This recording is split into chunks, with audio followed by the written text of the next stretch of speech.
Hello friends, very good morning. So before we begin our editorial, let's look at some of the courses being offered by me. So నేను స్వయంగా teach చేస్తున్న subjects ఇవి. Public administration optional start చేశాను. So దీని classes యాక్చువల్గా నిన్నే start అయ్యాయి. So first class నిన్న అయింది, ఇంట్రొడక్షన్ క్లాస్ ఆల్రెడీ అయింది. లైఫ్ టైం వ్యాలిడిటీ కోర్స్ ఎప్పట్లాగే 20,000 రూపీస్ దీని ఫీజు. మీరు 4 ఇన్స్టాల్మెంట్స్లో 5,000 చొప్పున పే చేయొచ్చు. మంత్కి 5,000 చొప్పున 4 months వరుసగా పే చేసుకొని ఈ కోర్స్లో జాయిన్ అవ్వచ్చు.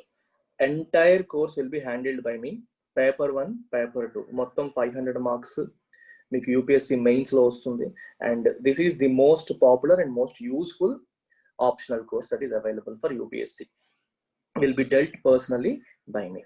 సో దీంట్లో మీకు క్లాసెస్తో పాటు లైవ్ ప్లస్ రికార్డెడ్ సెషన్స్ రెండు ఉంటాయి. అంటే లైవ్ క్లాసెస్ ఉంటాయి, లైవ్ ప్రతి సెషన్ కూడా రికార్డ్ అవుతుంది. సో రికార్డెడ్ కూడా మీరు any number of times watch చేసుకోవచ్చు.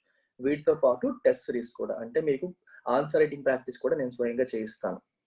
సో 300+ మార్క్స్ ఎట్లా ఎయిమ్ చేయాలి, పబ్లిక్ అడ్మినిస్ట్రేషన్ ఆప్షన్లో 300+ మార్క్స్ ఎట్లా ఎయిమ్ చేయాలనే మోడ్తో మనం వెంటకి వెళ్ళడం అనేది జరుగుతుంది. పేపర్ 1 అండ్ పేపర్ 2 కలిపి 300+. Right. And preparation, course duration ఇవన్నీ తీసుకున్నా సరే త్రూ అవుట్ యువర్ ప్రిపరేషన్, అంటే 2021 మెయిన్స్ ఎవరైతే టార్గెట్ చేస్తున్నారో, 2021 అక్టోబర్ నవంబర్ టైమ్స్లో జరగబోయే మెయిన్స్ ఎవరైతే టార్గెట్ చేస్తున్నారో వాళ్ళకి అద్భుతమైన అవకాశం. 22, 23 వాళ్ళకి కూడా మంచిదే, ఎందుకంటే ముందు నుంచే మీరు జాయిన్ కావచ్చు. Not for those who are attempting it in this year, ఈ సంవత్సరం అటెంప్ట్ చేస్తున్న వాళ్ళకి కాదు. 2021లో ప్రిలిమ్స్ రాసే వాళ్ళని దృష్టిలో పెట్టుకుని స్టార్ట్ చేసిన course. And your journey with me will continue till you get job, because it is life time validity course. ఎన్ని సైకిల్స్ కన్నా సరే క్లాసెస్ మీకు కంటిన్యూస్గా అందుబాటులో ఉంటాయి. UPSC economy by me again. So last week కొత్త చాప్టర్ స్టార్ట్ చేశాను. So 1-2 classes మీరు మళ్ళీ పిక్ చేసుకుంటే it's like new batch for you, join అయిపోవచ్చు. సో 7,000 రూపీస్కి యూపీఎస్సీలో ది మోస్ట్ డిఫికల్ట్ ఆస్పెక్ట్ అయిన ఎకానమీని మనం డీల్ చేయడం జరుగుతుంది. ఇది కంప్లీట్గా ఎండ్ టు ఎండ్ నేను డెలివర్ చేసే లెక్చర్. ఇది వేరే ఏ ఫ్యాకల్టీ కూడా రారు, కంప్లీట్గా నేనే డెలివర్ చేస్తాను. సో 7,000కి అందుతుంది. బయట మీకు 10,000, 12,000, 20,000 ఫీజులు ఉంటాయి ఓన్లీ ఎకానమీకి. అంత ఉన్నప్పటికీ కూడా you will still not get the essence of it. Economy సరిగ్గా చెప్పకపోతే అర్థం కాదు. అది చాలా బ్యూటిఫుల్ సబ్జెక్ట్, సరిగ్గా చెప్పక చాలా మంది స్ట్రగుల్ అవుతున్నారు బయట. సో అందుకనే చాలా చోట్ల నుంచి వేరే చోట ఫుల్ కోర్స్ జాయిన్ అయిన వాళ్ళకి కూడా ఎకానమీకి మళ్ళీ నా దగ్గర జాయిన్ అవ్వడం అనేది జరుగుతుంది. So use the opportunity. If you have any doubts give me a call. Again life time validity course, మీరు ఎన్నాళ్ళైనా సరే మీకు ఇవి అందుబాటులో ఉంటాయి. Live classes as well as recorded sessions, both will be available to you through out the duration of the course. Through out the duration కదా, డ్యూరేషన్కి limit లేదు కదా, life time validity. So ఎన్నాళ్ళైనా మీ preparation continue అయిన నాళ్ళు కూడా మీకు access ఉంటుంది. UPSC infinity. So బేసికల్గా ఇంకొకటి మర్చిపోయాం, ఓకే, పాలిటీ కూడా ఉంది. పాలిటీ ఇవాళ నుంచి కొత్త బ్యాచ్ స్టార్ట్ అవుతుంది. So those who are interested you can join polity course. పాలిటీకి అడ్వాంటేజ్ ఏంటంటే ఇవాళ రేపట్లో జాయిన్ అయ్యే వాళ్ళకి 5,000కే జాయిన్ అయ్యే ఆప్షన్ ఉంది. 15th దాటిపోయాక, అంటే రేపు దాటిపోయిన తర్వాత 7,000 అయిపోతుంది పాలిటీ కూడా. సో ఇవాళ రేపట్లో పాలిటీ కానీ, హిస్టరీ కానీ, జియోగ్రఫీ, ఎథిక్స్ ఇట్లాంటివి జాయిన్ అయితే 5,000కే జాయిన్ అవ్వచ్చు. From 16th onwards everything will become 7,000. So UPSC infinity full course మీరు సింగిల్ పేమెంట్ చేసేస్తే you can still join at 40,000. ఇన్స్టాల్మెంట్స్లో పే చేస్తారా, 9 ఇన్స్టాల్మెంట్స్లో పే చేయొచ్చు. 9 5,000 పే చేసి మీరు జాయిన్ అవ్వచ్చు. 15th దాటిపోయాక, అంటే రేపు దాటిపోయిన తర్వాత ఇట్ విల్ బికమ్ 50,000. ఇన్స్టాల్మెంట్స్ కూడా 5 ఇన్స్టాల్మెంట్స్ అవుతాయి. 5 into 10,000 అవుతాయి. We're doing away with 5,000 installments. 5,000 per month ఇన్స్టాల్మెంట్స్ని ఆపేస్తున్నాం. So only 10,000 per month installments మాత్రమే ఉండబోతున్నాయి. అలాగే బ్యాంక్, ఎస్ఎస్సి, రైల్వే ప్రిపేర్ అవుతున్న వాళ్ళు మామూలుగా అయితే 8,000 rupees course, combo course, and we are offering it at 6,000 rupees only. ఎప్పుడు 15th లోపు జాయిన్ అయ్యే వాళ్ళకి. ఇంగ్లీష్ కోర్సు మామూలుగా 3,000, ఇవాళ రేపట్లో జాయిన్ అయ్యే వాళ్ళకి కేవలం 2,000కి మీకు అందుబాటులోకి వస్తుంది. And all these courses are life time validity courses. Let's look at the editorial today. ఇవాళ ఎడిటోరియల్ ఏంటో చూద్దాం. Editorial title says long haul ahead. Long haul, haul అంటే జర్నీ అని అర్థం, distance to be covered. Long journey ahead, ఇంకా చాలా cover చేయాలి అని ఉద్దేశం వస్తుంది. Demand supportive fiscal policies alone can end the lockdown induced slowdown. Demand supportive fiscal policies. ఒక్కొక్క పదాన్ని అర్థం చేసుకుందాం. ఫిస్కల్ అంటే అర్థం ఏంటి? Remember this. ఫిస్కల్ అంటే related to government finances, taxation కానీ ఇట్లాంటివి. అంటే గవర్నమెంట్ ఆదాయానికి, గవర్నమెంట్ మనీకి సంబంధించిన ఏ పాలసీ అయినా సరే మనం ఫిస్కల్ పాలసీ అంటాం. జనరల్గా ఈ రెండు పదాలు వింటారు, monetary policy, fiscal policy. Reserve bank అంటే central bank of the country తీసుకునే యాక్షన్స్ అన్ని కూడా మానిటరీ పాలసీ కిందకి వస్తాయి. అంటే మనీ సప్లైని కంట్రోల్ చేసేలాగా, మనీ సప్లై పెంచడం కానీ, మనీ సప్లై తగ్గించడం కానీ, వడ్డీ రేట్లు పెంచడం కానీ, వడ్డీ రేట్లు తగ్గించడం కానీ, బ్యాంకింగ్ సిస్టమ్ ద్వారా ఎకానమీని ఇన్ఫ్లుయెన్స్ చేసే ప్రయత్నాన్ని మనం మానిటరీ పాలసీ కింద తీసుకుంటాం. అదే గవర్నమెంట్ తన ట్యాక్సేషన్ సిస్టమ్ ద్వారా లేదా తన రెవెన్యూ స్పెండింగ్ పెంచడం ద్వారా, ట్యాక్సులు తగ్గించడం ద్వారా, ఎక్స్పెండిచర్ పెంచడం ద్వారా, గవర్నమెంట్ తన యాక్షన్స్ ద్వారా ఎకానమీని ఇన్ఫ్లుయెన్స్ చేసే ప్రయత్నాలను మనం ఫిస్కల్ పాలసీ కింద తీసుకుంటాం. అర్థమవుతుందా? ఎటువంటి ఫిస్కల్ పాలసీస్ కావాలి? Demand supportive fiscal policies. Demand supportive అంటే అర్థం ఏంటి?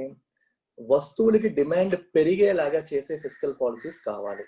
సో బేసికల్ గా ఈ పదానికి చాలా మీనింగ్ ఉంది, డీపర్ మీనింగ్ ఉంది. మనకి లాక్డౌన్ ఇండ్యూస్ అయిన తర్వాత, కరోనా వైరస్ వచ్చిన తర్వాత, కరోనా వైరస్ ని అరికట్టడానికి లాక్డౌన్ తీసుకొచ్చారు. లాక్డౌన్ వల్ల ఏమైంది? ఎకానమీలో స్లో డౌన్ వచ్చింది. ఎకానమీలో స్లో డౌన్ వల్ల మందగమనం మనం వింటున్నాం ఆల్రెడీ. సో చాలా రంగాలు వెనకబడిపోయాయి, అవుట్పుట్ తగ్గిపోయింది, అన్ఎంప్లాయ్మెంట్ పెరిగిపోతుంది, చాలా మందికి ఉద్యోగాలు పోతున్నాయి, చాలా సఫర్ అవుతున్నారు. ఇదంతా మనకు తెలిసిందే. లాక్డౌన్ వల్ల వచ్చిన ఇండ్యూస్డ్ స్లో డౌన్ ఇదంతా మనకు తెలిసిందే. అయితే గత కొన్ని నెలలుగా ప్రభుత్వం ఏం చేస్తుంది? ప్రభుత్వం సప్లై సైడ్ డైనమిక్స్ ని మార్చే ప్రయత్నం చేస్తోంది. చూడండి, supply side and demand side రెండింటికి డిఫరెన్స్ ఏంటో చూడండి. What is the difference between supply and demand? ఒక వస్తువు ప్రొడక్షన్ లెవెల్లో, ప్రొడ్యూసర్ లెవెల్లో హ్యాండిల్ చేస్తుంటే దాన్ని సప్లై సైడ్ అంటాం. ఇప్పుడు ఫర్ ఎగ్జాంపుల్ ఏదైనా ఒక కంపెనీ ఉంది, కార్పొరేట్స్ ఉన్నాయి, కార్పొరేట్స్ దగ్గర ప్రొడ్యూస్ చేస్తున్నాయి మనకు కావాల్సిన వస్తువుల్ని, ప్రైవేట్ కంపెనీస్ అన్ని కూడా. ఈ ప్రొడ్యూస్ చేసే కంపెనీలకి ఏమైనా ఇష్యూస్ ఉంటాయి అంటే, వాళ్ళకి అప్పు సరిగ్గా దొరకట్లేదు అనుకోండి, బ్యాంకుల ద్వారా తక్కువ వడ్డీకి అప్పు ఇచ్చేలాగా, ఆల్రెడీ ఉన్న అప్పుకి మారటోరియం వచ్చేలాగా, కొన్నాళ్ళు ఈఎంఐ కట్టకుండా, లేదా లోన్ రీస్ట్రక్చరింగ్ చేసుకునేలాగా. రీస్ట్రక్చరింగ్ అంటే అర్థం ఏంటి? 5 ఏళ్లలో కట్టేద్దాం అనుకున్న వాళ్ళు ఒక 10 ఏళ్ల కింద మార్చుకోవడం, వడ్డీ రేట్లు మళ్ళీ మార్చుకోవడం, బ్యాంక్ వాళ్ళు, కంపెనీ వాళ్ళు కూర్చొని మాట్లాడుకోవడం, లేదా ప్రభుత్వం తను గ్యారంటీగా ఉండి బ్యాంకుల ద్వారా అప్పులు ఇవ్వడం. ఇట్లాంటి చాలా కార్యక్రమాలు చేసింది గత 5-6 నెలల్లో. స్మాల్ అండ్ మీడియం ఎంటర్ప్రైజెస్ కి చేసింది, ఎంఎస్ఎంఈస్ కి చేసింది, అన్ని రంగాల వాళ్ళకి కూడా చేసింది. ఏ రకంగా? Supply side. అంటే ప్రొడక్షన్ ఎక్కడైతే జరుగుతుందో, ప్రొడ్యూసర్స్, కంపెనీస్, సప్లై చేసే వాళ్ళ లెవెల్లో గవర్నమెంట్ వాళ్ళని సపోర్ట్ చేయడానికి ట్రై చేసింది త్రూ బ్యాంకింగ్ సిస్టమ్. ఫ్రీగా డబ్బులు ఇవ్వడం అని కాదు, ఇక్కడ బ్యాంకుల ద్వారా ఏదైనా మీకు లోన్ ఇస్తాము, అది ఇస్తాము, ఇది ఇస్తాము, ఇలా మీరు శాలరీస్ పే చేసుకోండి, ఇలా రకరకాల కారణాలతో చెప్పడం జరిగింది. But the government did not focus much on demand side. Demand అంటే అర్థం ఏంటి? ఎంత మనం సపోర్ట్ చేసినా, వాళ్ళు ఎంత ప్రొడ్యూస్ చేసినా చివరికి కొనాలి కదా. There has to be someone who has to buy their products in the market. Problem ఎక్కడ ఉంది? డిమాండ్ సైడ్ ఉంది. ప్రజల చేతుల్లో డబ్బులు లేవు, ప్రజలు ఏమీ కొనట్లేదు. సో ఎవరు ఎన్ని ప్రొడ్యూస్ చేసినా కొనే వాళ్ళు లేనప్పుడు ఎక్కడ ప్రాబ్లం సాల్వ్ అవుతుంది? అందుకని చాలా మంది ఎకనామిస్టులు ఏం చెప్తున్నారు? Government should focus on demand side, not on supply side. Demand side focus చేయాలంటే అర్థం ఏంటి? సామాన్య ప్రజల చేతుల్లోకి డబ్బులు ఎక్కువ రావాలి. సామాన్య ప్రజల చేతుల్లోకి డబ్బులు ఎట్లా వస్తాయి? ఎయిదర్ టు డైరెక్ట్ ట్రాన్స్ఫర్, బాగా పేదవాళ్ళకి డైరెక్ట్ గా మనీ ట్రాన్స్ఫర్ చేయడం ద్వారా చేయొచ్చు, లేదా through other welfare schemes and other arrangements, లేదా వాళ్ళకి పని కల్పించి పనికి తగ్గట్టుగా వేతనాలు ఇచ్చి, ఇలా రకరకాల డిమాండ్ సైడ్ ఇంటర్వెన్షన్స్ ద్వారా ప్రజల చేతుల్లో ఆదాయం పెరిగేలా చేసి, ఆ రకంగా వస్తువులకి డిమాండ్ పెరిగేలా చేసి, వస్తువులు డిమాండ్ పెరిగితే ఆటోమేటిక్ గా సేల్స్ పెరుగుతాయి, సేల్స్ పెరిగితే ఆర్గనైజేషన్స్, కార్పొరేట్స్ ఆటోమేటిక్ గా సక్సీడ్ అవుతాయి. సో వాటికి higher level supply side support కంటే కూడా డిమాండ్ సైడ్ సపోర్ట్ అనేది ఎక్కువ అవసరం అనే విషయం మాట్లాడుతున్నాము. ఇక్కడ కూడా అదే చెప్తున్నారు, డిమాండ్ సైడ్ సపోర్ట్ అనేది ఎక్కువగా అవసరం అని చెప్తున్నారు. ఫర్ ఎగ్జాంపుల్ ఇప్పుడు ఫిస్కల్ పాలసీ మీకు ఎగ్జాంపుల్ కింద చెప్తాను. గవర్నమెంటే చాలా డెవలప్మెంటల్ యాక్టివిటీస్ టేకప్ చేసింది అనుకోండి. ఈ టైంలో డెవలప్మెంటల్ యాక్టివిటీస్ అంటే ఇప్పుడు రోడ్స్ వేయడం కానీ, డ్యామ్స్ వేయడం కానీ, కన్స్ట్రక్షన్స్ చేయడం కానీ, గవర్నమెంట్ చాలా ప్రాజెక్ట్స్ టేకప్ చేస్తే ఏమవుతుంది? ఒకసారిగా చాలా మందికి పని వస్తుంది. గవర్నమెంట్ ప్రాజెక్ట్స్ వచ్చేసరికి అవి huge crores of turn over ఉంటుంది, చాలా కంపెనీస్ కి పని వస్తుంది, కంపెనీస్ ద్వారా చాలా మంది వ్యక్తులకు పని వస్తుంది. సో ఎంప్లాయ్మెంట్ అనేది ఒకసారిగా జనరేట్ అవుతుంది. ఎక్కువ మందికి ఎంప్లాయ్మెంట్ జనరేట్ చేసరికి వాళ్ళ చేతుల్లో డిస్పోజబుల్ ఇన్కమ్ పెరుగుతుంది, వాళ్ళ జీతాలు వస్తాయి కదా. అలా వచ్చింది వాళ్ళు మళ్ళీ ఖర్చు పెడతారు. అలా ఖర్చు పెట్టినప్పుడు వస్తువులకి మార్కెట్లో డిమాండ్ పెరుగుతుంది. ఇది ఒక ఫిస్కల్ సైడ్ ఇంటర్వెన్షన్. ఇవి చేయకుండా ఓన్లీ సప్లై సైడ్ మాత్రమే గవర్నమెంట్ ఆలోచిస్తుంది అనేది ఒక భావన గత కొన్ని ఎడిటోరియల్స్ గా గత 6-7 నెలలుగా మనం చూస్తూనే ఉన్నాం ఇదంతా కూడా. Factory output continue to contract in July, albeit marginally slower than in June, reflecting the depressed economic conditions as the pandemic rages on. Factory output అనేది జూలైలో కూడా కాంట్రాక్ట్ అయ్యింది. albeit marginally slower than in June. albeit అంటే although June లో కంటే కొంచెం తక్కువ contract అయింది, కానీ కాంట్రాక్ట్ అవ్వడం అయితే మారలేదు. Reflecting the depressed economic conditions లో ఉన్న డిప్రెషన్ ని మళ్ళీ ఇంకోసారి ప్రతిబింబించేలాగా, ఎకనామిక్ కండిషన్స్ ఇంకా బాగాలేవు, స్ట్రెస్ కి గురై ఉన్నాయి అనే విషయాన్ని ఇంకోసారి రిఫ్లెక్ట్ చేసేలాగా జూలై నెంబర్స్ బయటకు వచ్చాయి. Quick estimates for the IIP index of industrial production show output across 3 sectoral components of the index, mining, manufacturing and electricity, all shrank. ఈ 3 సెక్టర్స్ లో కూడా ఐఐపిలో ఉన్న 3 sectoral components, mining, manufacturing, electricity 3 sectors లో కూడా ఉన్న data ఎలా ఉంది? Shrink అయిపోయింది, తగ్గిపోయింది. Dragging the overall index to 10.4% year-on-year contraction. దానివల్ల ఓవరాల్ గా ఐఐపి ఇండెక్స్ జూలై మంత్ కి 10.4% కాంట్రాక్ట్ అయింది compare to 2019 July year-on-year contraction. While this is slower than June's 15.8% shrinkage, a closer look reveals that rebound in momentum witnessed in the fiscal first quarters last month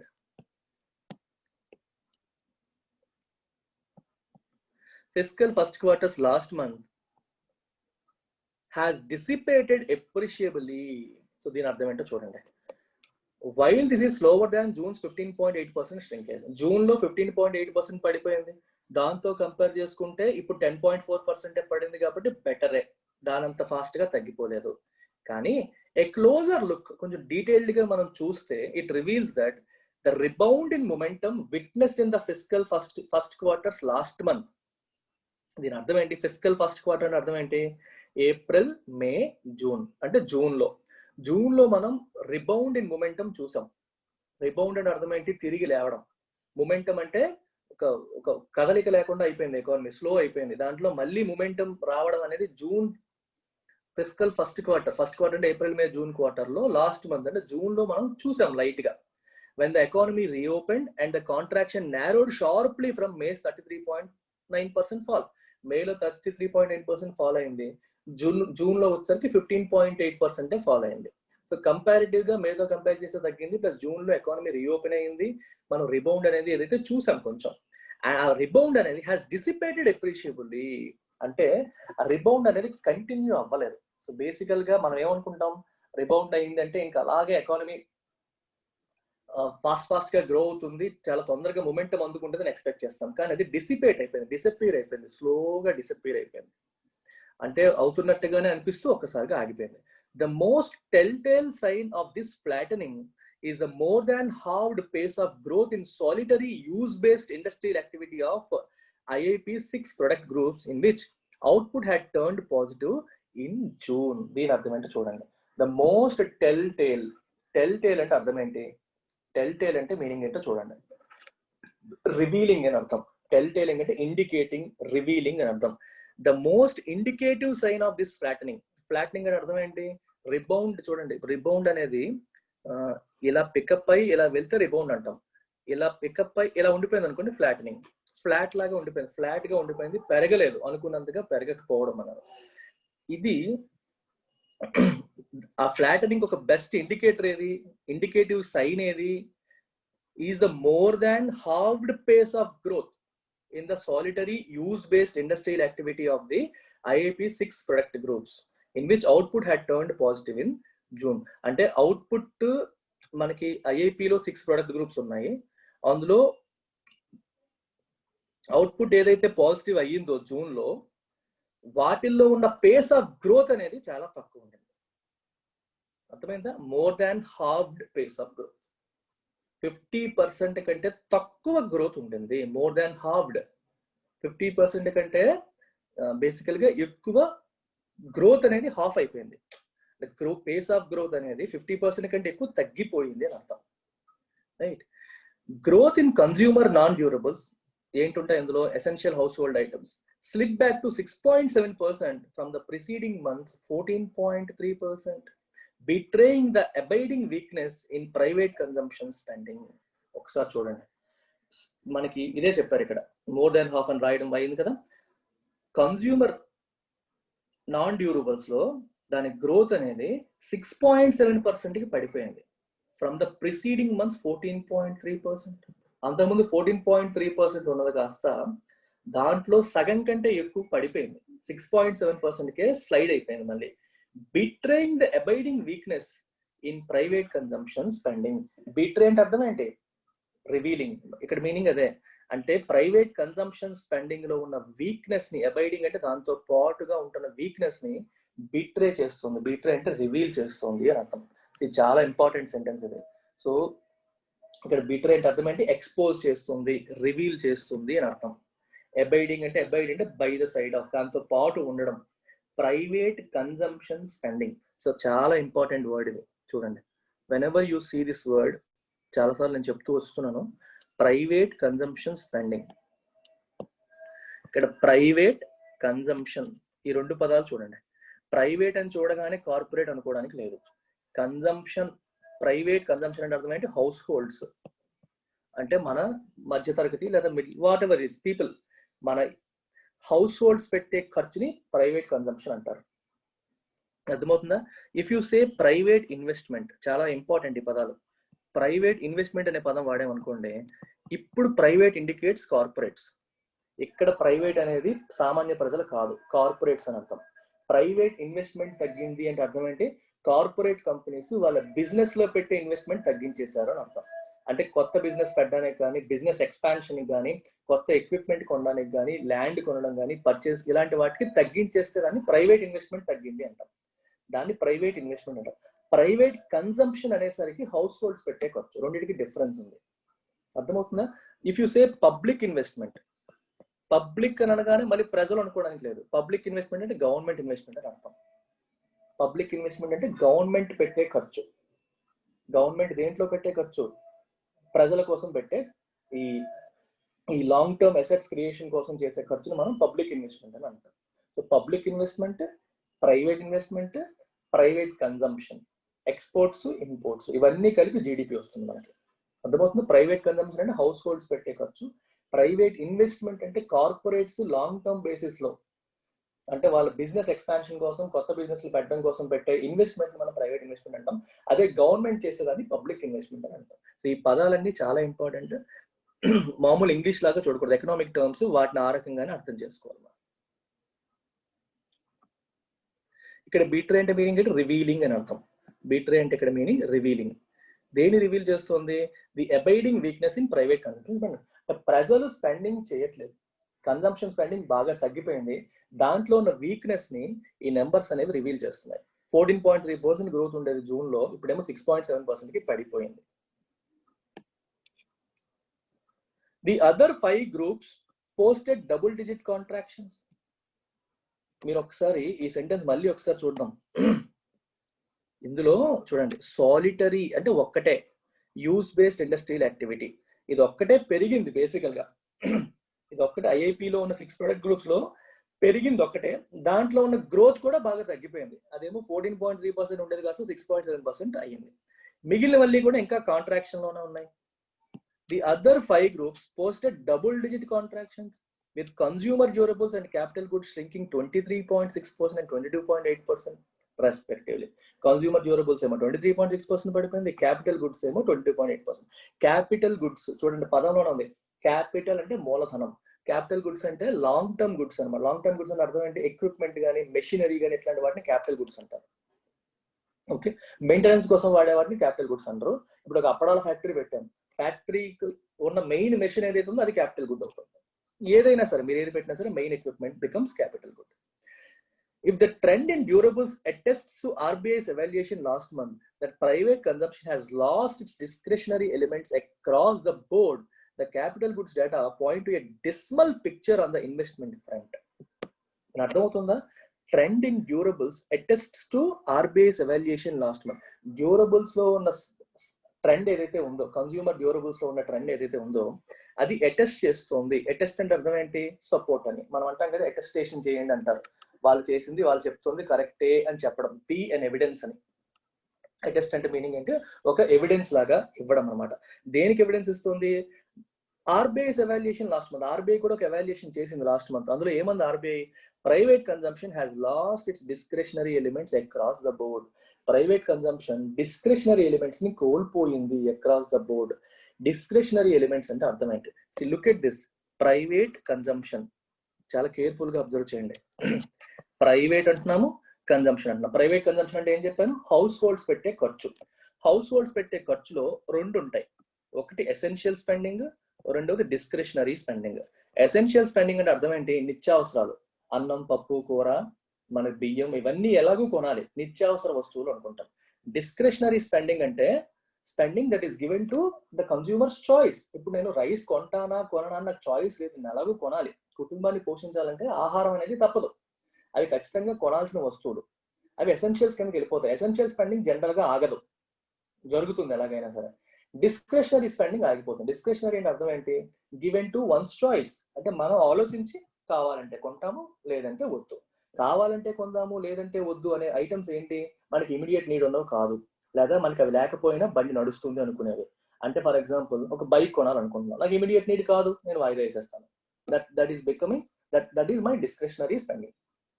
okay, నేను ఒక cell phone కొందాం అనుకుంటున్నాను, for me that is not essential, నాకు already ఉన్న cell phone పనిచేస్తుంది, ఇంకోటి కొంటే better అనుకున్నాను అంతే, కానీ కొనట్లేదు. డిస్క్రిషనరీ స్పెండింగ్ లోకి వెళ్ళిపోతుంది. డిస్క్రిషనరీ స్పెండింగ్ అనేది ఎప్పుడు చేస్తారు? డబ్బులు బాగా ఉన్నప్పుడు, టెన్షన్స్ లేనప్పుడు, భవిష్యత్తు మీద భరోసా ఉన్నప్పుడు స్పెండ్ చేస్తారు. భవిష్యత్తు మీద భరోసా లేనప్పుడు, భయంగా ఉన్నప్పుడు, ఫ్యూచర్ లో ఏం జరుగుతుందా అన్న ఆలోచన ఉన్నప్పుడు డిస్క్రిషనరీ స్పెండింగ్ అనేది పక్కకి వెళ్ళిపోతుంది. అది కామన్ సెన్స్ కదా మనకి. రేపు పొద్దున్న ఎలా ఉంటుందో తెలియదు అన్నప్పుడు మనం ఏం చేస్తాం? We will not spend. అవసరమైనవే కొంటాం, డబ్బులు దాచుకుంటాం.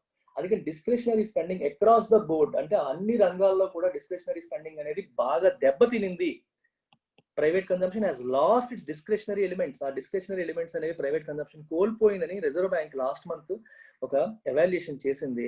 ఆ ఎవాల్యుయేషన్ ని ఈ డేటా, కన్స్యూమర్ డ్యూరబుల్స్ లో ఉన్న డేటా అనేది అటెస్ట్ చేస్తుంది, ఎవిడెన్స్ ఇస్తుంది. ఈ డేటా కూడా అలాగే ఉంది, నిజంగానే ఏం అవ్వట్లేదు అని అర్థం.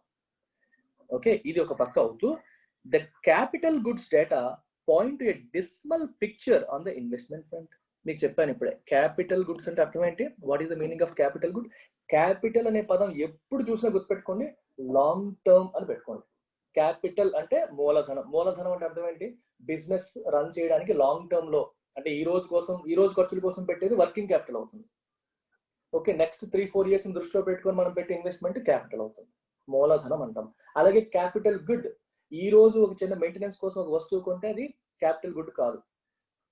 ఈ రోజు ఒక వస్తువు కొని, ఒక ఎక్విప్మెంట్ కొని, అది నెక్స్ట్ 5-6 years కి 10 years కి మనకి బిజినెస్ తీసుకొచ్చేది అనుకోండి, అది capital good.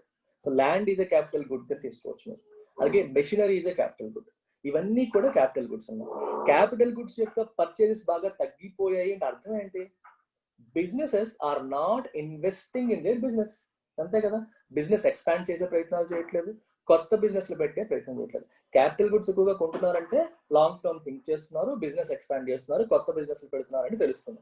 Capital goods purchases లో తగ్గిపోతుందంటే అర్థం ఏంటి? లాంగ్ టర్మ్ థింకింగ్ లేదు, వాళ్ళు స్పెండ్ చేయట్లేదు అని అర్థం. అందుకే it provides a dismal picture. Dismal అంటే very bad on the investment front. Investments జరగట్లేదు బిజినెస్ లో అనే విషయాన్ని అది పాయింట్ చేస్తాను. With demand-starved companies operating their factories well below their capacity, there is little indication that the protracted 6-quarter slump in this key sector, which encompasses the plants and machinery that manufacturers order when expanding or starting new ventures, is anywhere close to reversing the momentum. With demand-starved companies, demand-starved, starvation అంటే అర్థం ఏంటి? ఆకలి. Demand లేని companies అన్ని కూడా ఏమైపోయాయి? వాటి వస్తువులకి demand లేకుండా అయిపోయాయి. Demand starved companies. మనం స్టార్వేషన్ అంటాం కదా, పూర్తిగా ఆకలితో ఉండడం అంటే కరువులాగా అయిపోవడం. డిమాండ్ లేని companies operating their factories well below their capacity. Full కెపాసిటీలో ఆపరేట్ చేయట్లేదు, ఇంకా కొత్త ఇన్వెస్ట్మెంట్ ఏం చేస్తారు? చూడండి, ఒక కంపెనీ రోజుకి 100 సైకిల్ ప్రొడ్యూస్ చేసే కెపాసిటీ ఉంది, సేల్స్ అవ్వట్లా, సో రోజుకి 30 చేస్తే సరిపోతుంది. అంటే ఫుల్ కెపాసిటీయే మనం ఇంకా ప్రొడ్యూస్ చేయనప్పుడు విల్ యూ ఇన్వెస్ట్ ఫర్దర్? ఇంకా ఫర్దర్ ఇన్వెస్ట్మెంట్ ఎవరైనా చేస్తారా? చెయ్యరు. అదే ఇక్కడ ఇండికేట్ చేస్తున్నారు. There is little indication, little అంటే ఆల్మోస్ట్ జీరో అని, వితౌట్ ఆర్టికల్ లిటిల్ ఉంటే జీరో అని అర్థం. There is zero indication, no indication that the protracted అంటే బాగా సాగిన, అంటే అనుకున్న దానికంటే ఎక్కువ జరిగిన, ఎక్స్టెండ్ అయినా, డిలే అయినా, ఎక్స్టెండెడ్ అని అర్థం చేసుకోవచ్చు. 6 quarters స్లంప్ అంటే బాగా పడిపోవడం, 6 quarters నుంచి పడిపోతా ఉంది ఇండస్ట్రియల్ అవుట్పుట్ అనేది. In this key sector which encompass అంటే అన్నిటినీ కలిపి ఉంచడం, ఇందులో ఏమేమి ఉన్నాయి, విచ్ ఇంక్లూడ్స్ అని అర్థం చేసుకోవచ్చు. Which encompasses the plants and machinery that manufacturers order ఇది చెప్పాను. ప్లాంట్స్ కానీ మెషినరీ కానీ మ్యానుఫ్యాక్చరర్స్ బిజినెస్ ఎక్స్పాండ్ చేయాలి అనుకునేటప్పుడు ఆర్డర్ చేసేది క్యాపిటల్ గుడ్స్. ఆ క్యాపిటల్ గుడ్స్ తగ్గిపోతున్నాయంటే వీళ్ళు ఆర్డర్ చేయడం తగ్గించేశారు అని అర్థం. When expanding or starting new ventures, ఇది కదా. సో దీన్ని బట్టి మనకు తెలిసిపోతుంది is anywhere close to reversing the momentum. Okay, అందుకని మనకు clear there is little indication that it is anywhere close to reversing the momentum reverse అవుతుంది అనడానికి ఏ మాత్రం మనం దగ్గరగా లేము. అంటే ఇండస్ట్రీ ఇప్పుడప్పుడే బాగుపడే పరిస్థితులు కనిపించట్లేదు, మొమెంటం అనేది రివర్స్ అవ్వట్లేదు, ఎందుకంటే క్యాపిటల్ గుడ్స్ కూడా ఎవరు కొనట్లేదు. Electricity generation however provides some relief with the contraction narrowing to 2.5% in July from June's 10%. Electricity generation మాత్రం కొంచెం రిలీఫ్ ఇచ్చింది. ఇందులో కూడా కాంట్రాక్షన్ వచ్చింది, కానీ జూన్ లో 10% అయితే 2.5% మాత్రమే తగ్గింది.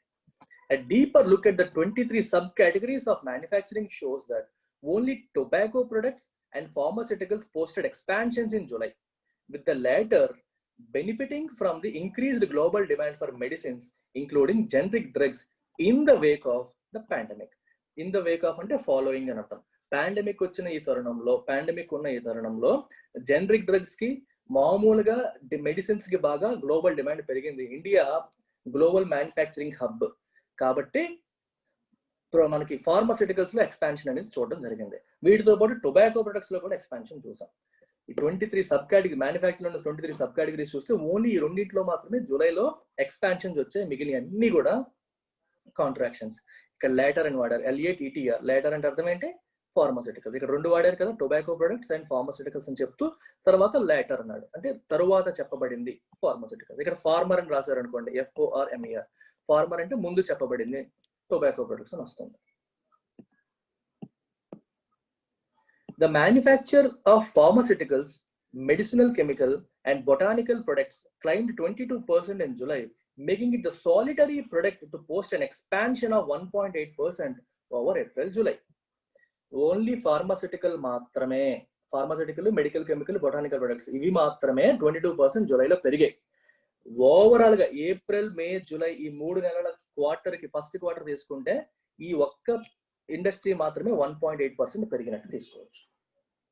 Okay, textiles and garment manufacturing, employment intensive segments shrunk to 14.8% and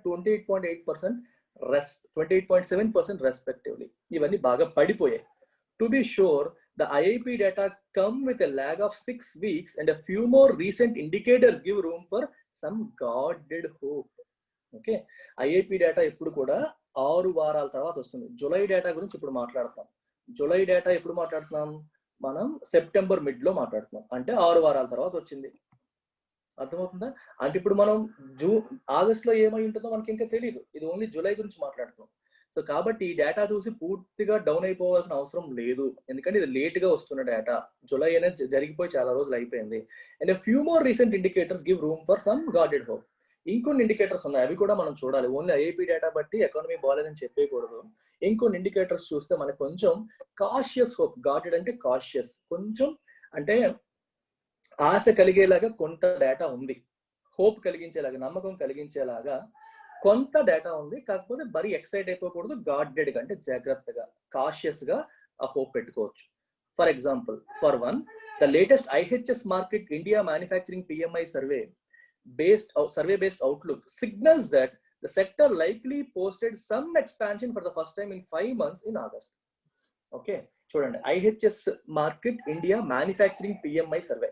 ఈ PMI అంటే అర్థం ఏంటంటే PMI, పర్చేసింగ్ మేనేజర్స్ ఇండెక్స్.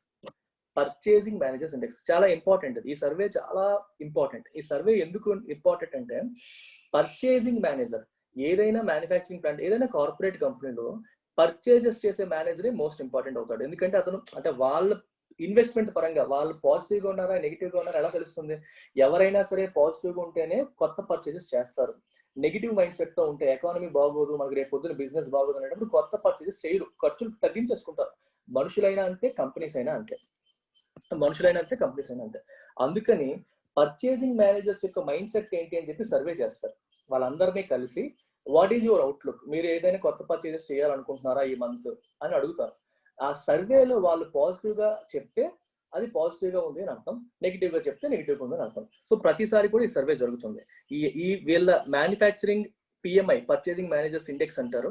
ఈ సర్వే పాజిటివ్ గా ఉంది అంటే ఆగస్ట్ లో వాళ్ళు కొంచెం ఎక్స్పాన్షన్ కి వెళ్ళేలాగా ఉన్నారు. అండ్ ఆగస్ట్ లో అందరూ కూడా కొంచెం పాజిటివ్ గా రెస్పాండ్ అయినట్టుగా ఉన్నారు సర్వే సిగ్నల్స్ బట్టి. అందుకనే ఆగస్ట్ లో మోస్ట్లీ ఎక్స్పాన్షన్ పోస్ట్ చేసి ఉండొచ్చు ఆ సర్వేని బట్టి అని చెప్తారు. ఈ డేటా మనకి ఎప్పుడు వస్తుంది? అక్టోబర్ మిడ్ లో వస్తుంది. అక్టోబర్ 15th ఆ టైంలో మనకు క్లారిటీ వస్తుంది, ఆగస్ట్ డేటా వస్తుంది. అయితే ఈ లోపు ఈ సర్వే బట్టి మనకు ఆగస్ట్ బాగుండి ఉండవచ్చు అని చెప్పి ఒక అంచనా వస్తుంది. ఎందుకంటే సర్వేలో పార్టిసిపేట్ చేసినంత కూడా పర్చేజింగ్ మేనేజర్స్ వాళ్ళే కదా నిర్ణయాలు తీసుకునేది, కొనాలా వద్దనేది. వాళ్ళు కొనాలనే ఉద్దేశంలో ఉన్నారు అని చెప్పారు కాబట్టి పర్చేజెస్ పెరిగే అవకాశం ఉంటుంది. పర్చేజెస్ పెరిగితే గ్రోత్ వచ్చే అవకాశాలు కనిపిస్తున్నాయి. And automakers reported growth in shipments of passenger vehicles to dealers last month in anticipation of festive season demand. చూడండి, ఇప్పుడు మనకి అక్టోబర్ వస్తుంది. అక్టోబర్ అంటేనే మన దసరా అనేది మనకి ఫెస్టివ్ సీజన్. ఓకేనా? ఇక్కడ ఫెస్టివ్ సీజన్ లో జనరల్ గా ఏమవుతుంది? సేల్స్ పెరుగుతాయి. జనరల్ గా మనకి కార్స్ కానీ ప్యాసింజర్ వెహికల్స్ కానీ ఎక్కువ మంది దసరా సీజన్ లో కొంటారు. అమెజాన్, ఫ్లిప్కార్ట్ వీటిలో కూడా ఎక్కువగా సేల్స్, ఎలక్ట్రానిక్ ఐటమ్స్ కూడా ఎక్కువగా కొనాలని జరుగుతాయి. సో యాక్చువల్గా వాళ్ళ షిప్మెంట్స్ అంటే వాళ్ళు డీలర్స్ కి పంపుతారు కదా, మారుతి కానీ హ్యుందాయ్ కానీ వీళ్ళంతా కూడా వాళ్ళు షిప్మెంట్ చేసే వెహికల్స్ నెంబర్ అనేది పెరిగిందంట. ఎందుకంటే కొంచెం రోజులు బాగుంటున్నాయి, ఫెస్టివ్ డిమాండ్ ఉండబోతుంది కాబట్టి ఇది another positive sign. Still to help sustain any incipient revival, the center will need to enact demand supportive fiscal policies or risk seeing the slowdown prolonged. కానీ అయినప్పటికీ to help sustain any incipient revival, రాబోతున్న incipient అంటే మనం చూడబోతున్న beginning to develop అని అర్థం. Incipient beginning to happen or beginning to develop అనే meaning వస్తుంది. Okay, ఈ డెవలప్ అవ్వబోతున్న రివైవల్ అంటే something that comes back to previous. ఇంతకు ముందు ఎలా ఉండిందో ఆ రకంగా రావడానికి డెవలప్మెంట్ స్టార్ట్ అవుతుంది. మెల్లగా ఎకానమీ అనేది రాబోతుంది. అయితే ఈ రాబోతున్న దాన్ని మెయింటైన్ చేయాలంటే, ఈ సస్టైన్ చేయాలి, మెయింటైన్ చేయాలి, ఇలాగే ఉండేలా చేయాలి అంటే the centre will need to enact demand supportive fiscal policies. మీకు స్టార్టింగ్ లో చెప్పాను, డిమాండ్ సపోర్ట్ చేసేలాగా ఫిస్కల్ పాలసీస్ ఇనాక్ట్ చేయాలి. ఇద్దరు ప్రజల చేతుల్లో మనీ పెరిగేలా చేయాలి, లేదా ప్రజలకి పని కల్పించాలి, ఎంప్లాయ్మెంట్ పెరిగేలా చేయాలి, డిస్పోజబుల్ ఇన్కమ్ పెరిగేలా చేయాలి. So that when people flushed with cash, they will spend money in the economy. వాళ్ళు ఖర్చు పెడతారు. ఆ రకంగా డిమాండ్ పెరిగి కార్పొరేట్స్ అన్ని మళ్ళీ దారిలోకి వస్తాయి. సప్లై సైడ్ మాత్రమే చూడడం వల్ల ప్రాబ్లం సాల్వ్ అవ్వదు అనే విషయాన్ని చెప్తున్నారు. ఒకవేళ అలా చేయకపోతే risk seeing the slowdown prolong, slowdown అనేది ఇంకా ప్రొలాంగ్ అవ్వడాన్ని మనం చూడబోతున్నాము. You will risk it, government will have to risk seeing the slowdown prolong. Slowdown ఇంకా కంటిన్యూ అవ్వడానికి చూడాల్సి వస్తుంది. So better government enacts some demand supportive fiscal policies అని ఎడిటోరియల్ చెప్తాను. I hope I was able to give you some inputs from this editorial. Only English లాగా చదవకుండా దీంట్లో ఉన్న ఎకనామిక్ టర్మ్స్ ని వాళ్ళు ఇచ్చిన ఉద్దేశంలో అదర్ పాయింట్ ఆఫ్ వ్యూలో అర్థం చేసుకుంటే మీకు చాలా బాగా అర్థమవుతుంది, అండర్స్టాండింగ్ పెరుగుతుంది. మీకు నచ్చితే లైక్ చేయండి, షేర్ చేయండి. ప్రతిసారి అడగడం నాకు ఇష్టం లేక నేను అడగట్లేదు, కానీ ప్లీజ్ డూ ఇట్. ఎందుకంటే YouTube looks at these aspects. ఎక్కువ లైక్స్, షేర్స్ ఉంటేనే ఎక్కువ మందికి రీచ్ అవుతుంది, ఎక్కువ మంది స్టూడెంట్స్ కి హెల్ప్ అవుతుంది. ప్రతిసారి నేను ఏం అడుగుతానని అడగట్లేదు. You take the on. మీకు నిజంగానే నా ఎడిటోరియల్ వల్ల హెల్ప్ అవుతుంటే లైక్ చేయండి, మీ ఫ్రెండ్స్తో షేర్ చేయండి, సబ్స్క్రైబ్ చేసుకోండి. బెల్ బటన్ ఏదో ఉంటుంది అనుకుంటారు, అది నొక్కండి. ఏం నాకు తెలియదు, జస్ట్ క్లిక్ ఆన్ దెమ్. ఓకేనా? Thank you very much.